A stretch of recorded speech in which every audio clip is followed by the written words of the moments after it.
era mummwe ng'abavuze nga bamuli mu masaza mwensoose okutegeeza nti Ssaabasajja Kabaka gy'ali alamula Obuganda.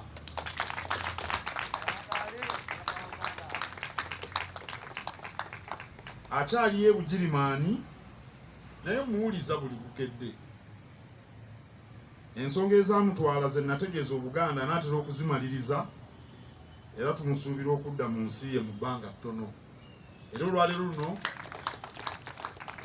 ngenda kumutegeeza nti abasoose okujja nga mu nkola eya gavumenti nti abantu 20 bwe bati abasoose babadde b'essaza ly'e Bugerere nkakasa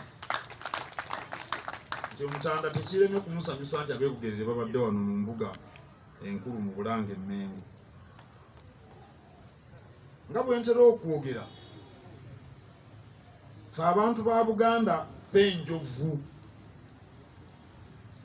era tetulina kulemererwa masanga gaffe. Enteekateeka za Ssaabasajja Kabaka ze tubanjulira ziruubirira okulaba nti abantu ba Buganda beerwanako ne beeyimirizaawo. Omuntu bw'aba asobola okweyimirizaawo kitegeeza nti asobola n'okuwanirira emirimu gy'Obwakabaka.